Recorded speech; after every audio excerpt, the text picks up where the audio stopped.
continuo lavorando onestamente, io e la mia famiglia, cioè i miei genitori.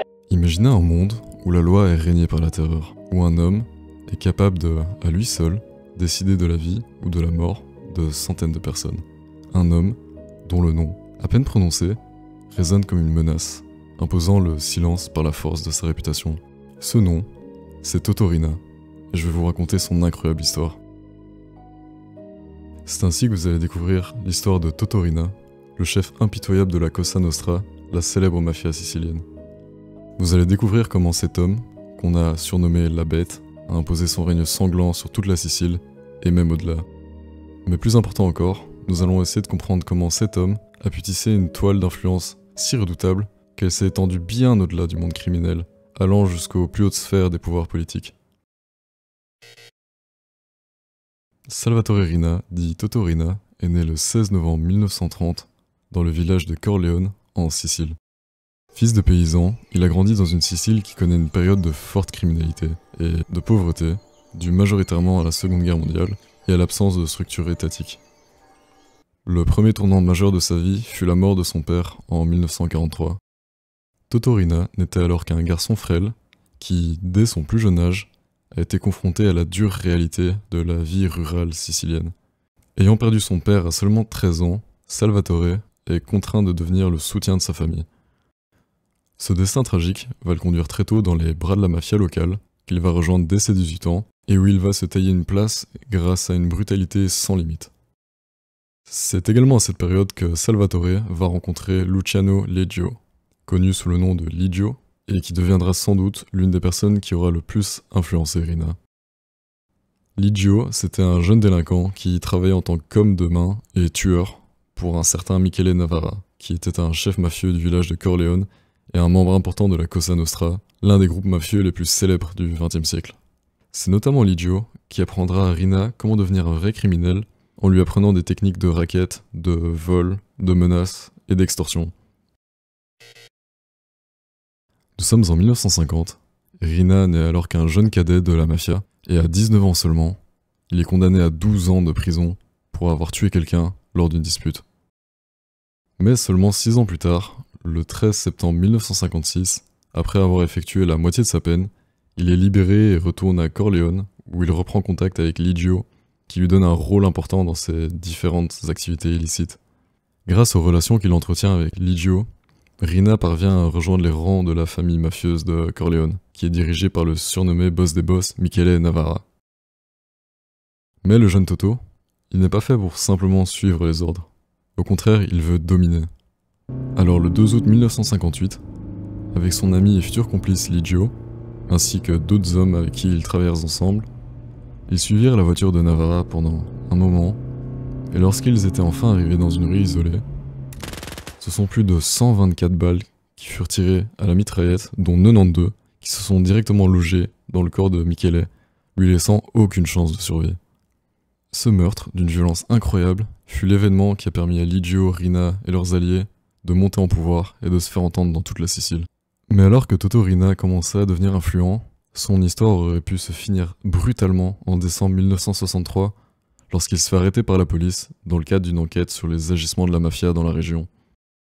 Mais la chance étant de son côté, la police n'ayant pu réunir aucun chef d'accusation contre Toto, à l'exception seulement du port d'armes et de faux papiers d'identité lors de son arrestation, ce dernier ne fera que quelques années de prison avant d'être acquitté lors d'un procès en 1969. Sorti de prison, Totorina va s'imposer comme l'un des membres les plus redoutés de la Cosa Nostra. Il devient le bras droit de Ligio, mais son ambition, elle va bien au-delà. Alors même qu'il faisait l'objet d'un premier mandat d'arrêt en 1969 et se retrouva forcé à vivre dans la clandestinité, cela n'a rien changé à ses ambitions. Et dans les années 70, il prend le contrôle de la famille Corleone après l'arrestation de son associé Ligio et lance une offensive sanglante pour éliminer tous ses rivaux. C'est à ce moment-là que le nom de Totorina commence à semer la peur dans toute la Sicile. Mais ce qui distingue Rina des autres chefs mafieux, c'est sa stratégie de la terreur totale. Sous son règne, la Cosa Nostra se transforme en une machine à tuer, éliminant non seulement les ennemis internes, mais aussi toute figure d'autorité qui ose se dresser contre elle. Mais Rina ne se contente pas uniquement de tuer Lui, son rêve, c'est de devenir l'homme le plus influent du pays. Alors, il décide de contrôler les flux économiques de la Sicile, d'où la raison pour laquelle il décide de contrôler le marché de l'héroïne dans les années 80, qui était à ce moment-là en pleine expansion. Grâce à ces réseaux, il devient l'un des principaux fournisseurs de drogue en Europe, faisant transiter des tonnes de stupéfiants par les ports siciliens avec la bénédiction, ou plutôt sous la menace, des autorités locales. Mais tout empire a ses faiblesses. Si Rina règne en maître, sa soif de pouvoir ne fait que lui attirer la haine, non seulement de l'État italien, mais aussi de ses propres alliés. En 1982, l'État italien commence à enfin réagir sérieusement avec la nomination du général Carlo Alberto Dalla Chiesa comme préfet de Palerme. Dalla Chiesa, qui était connu pour ses bienfaits en tant que général de la gendarmerie nationale italienne, représentait vraiment l'espoir de mettre un terme à la mafia de Palerme. Mais le 3 septembre 1982, 3 mois seulement après sa nomination, Dalla Chiesa, son épouse et son garde du corps sont criblés de 30 balles de Kalachnikov.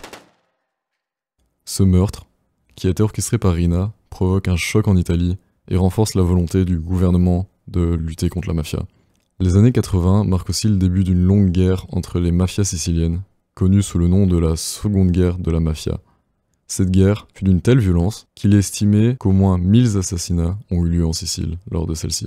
Durant cette période, Rina organisa des massacres pour éliminer ses rivaux, consolidant ainsi son pouvoir. Le massacre le plus notable, orchestré par Rina, est dénommé le massacre de Noël. Le 23 décembre 1984, le train Rapido 904, effectuant régulièrement des trajets entre Naples et Milan, se dirige vers le nord, avec plus de 700 passagers à bord qui rentraient chez eux ou rendaient visite à des parents en raison des prochaines vacances de Noël.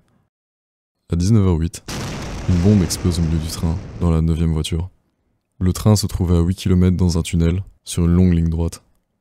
La bombe télécommandée a explosé comme prévu, lorsque le train était bien engagé dans le tunnel afin de maximiser les dégâts. Son onde de choc, réfléchie par les parois du tunnel, a soufflé toutes les vitres et les portes intérieures, projetant des éclats d'obus dans quasi tous les compartiments. En tout, ce sont 16 personnes qui auront perdu la vie, et 267 qui auront été blessés lors de cet attentat. Aucun membre de la mafia n'a revendiqué cet attentat. Alors quelle était la raison d'effectuer un tel massacre? Eh bien, détourner l'attention de la police italienne, qui à ce moment-là était en train d'enquêter sur la mafia sicilienne, après que le repenti, ancien chef de la mafia, Tommaso Buscetta, témoigna au célèbre procureur antimafia Giovanni Falcone. Ce témoignage a conduit à une série de mandats d'arrêt en septembre 1984, qui allait ensuite conduire au maxi-procès de Palerme, contre 475 accusés de la mafia sicilienne. Ce maxi-procès, qui débuta en 1986, fut une lueur d'espoir pour le peuple italien vivant sous la terreur, car plus de 475 accusés sont non seulement jugés, mais la grande majorité d'entre eux sont condamnés grâce aux témoignages de repentis comme justement Tommaso Buscetta. Parmi les mafieux condamnés se trouve bien évidemment Toto Riina, qui se retrouve condamné à perpétuité. Mais vous l'aurez deviné, il ne s'est jamais présenté à son procès, puisque à ce moment-là, il était en cavale. Pour l'anecdote, Tommaso Buscetta a décidé de témoigner contre la mafia, alors qu'il était lui-même ancien chef mafieux. Il a donc brisé l'omerta, la loi du silence, ce qui représente la plus grande forme de trahison dans le milieu criminel. En effet, Buscetta a brisé la loi du silence pour se venger de Toto Riina. Mais vous allez sans doute me demander, pourquoi se venger de Toto Riina? Qu'est-ce que Toto Riina aurait pu faire à Buscetta? Eh bien, Toto Riina, lorsqu'il n'arrivait pas à atteindre Buscetta qui s'était caché au Brésil, il a décidé de faire exécuter ses 2 fils, son frère, son gendre et ses 4 neveux, alors qu'aucun d'entre eux n'avait de lien avec la mafia.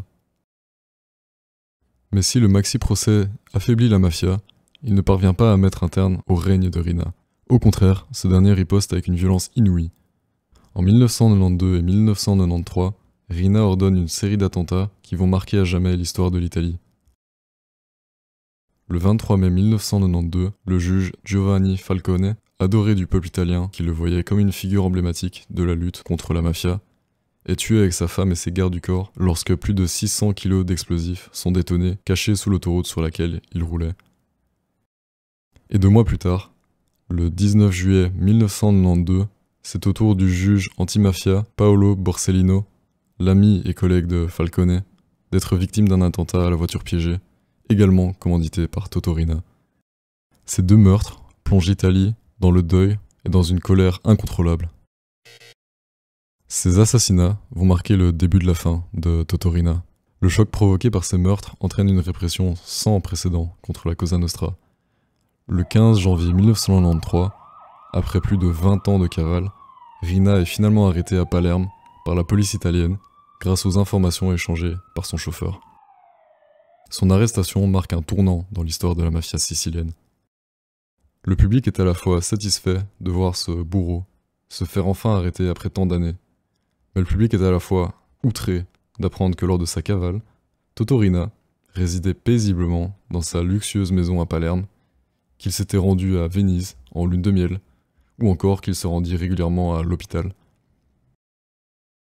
Toutes ces années, Rina aurait pu se faire arrêter à de nombreuses reprises, mais il aura fallu attendre les meurtres de Falcone et Borsellino pour que la pression médiatique soit telle qu'elle fasse enfin bouger les choses et qu'elle remette enfin en cause les autorités locales. Salvatore Rina se retrouve condamné à plusieurs peines de réclusion à perpétuité pour avoir commandité plus de 150 assassinats. En 1997, lors de perquisitions dans les domaines que possédait Rina, ce sont plus de 125 millions de dollars de capitaux qui sont confisqués. Or, il ne s'agit que de sa fortune non dissimulée. Ce qui laissera le public dans une stupéfaction encore plus profonde, ce n'est pas la gravité des peines qui sont prononcées contre Rina ou les nombreux chefs d'accusation, mais bien l'attitude provocante de Rina au cours de son procès, où avec un calme glaçant, il démontrait une incompréhension totale face aux charges portées contre lui, comme si la justice s'égarait dans une quête insensée pour condamner un citoyen exemplaire, au lieu de juger un criminel impitoyable. Ainsi, il niait en masse avoir commis quelconque crime ou délit. Mais placé sur écoute, dans sa cellule, il aurait dit, je cite, « Je ne regrette rien, ils ne me briseront jamais, même s'ils me condamnent à 3000 ans de prison. » Mais que retenir de l'histoire folle de Totorina? Comment un homme à lui seul a pu faire trembler tout un pays? Peut-être que la réponse réside dans les failles d'une société qui est gangrénée par la pauvreté, la violence ou la corruption. Mais elle soulève aussi une question beaucoup plus large. Combien d'autres Totorina restent-ils à l'ombre, prêts à exploiter ces mêmes faiblesses? Une chose est sûre, c'est que Rina est certes décédée, son héritage de violence et de terreur continuera de hanter la Sicile et l'Italie pendant encore des décennies. Merci d'avoir suivi cette plongée dans l'histoire sombre mais fascinante de Totorina. Si cette vidéo vous a plu, n'hésitez pas à liker et à commenter, et je vous dis à la prochaine.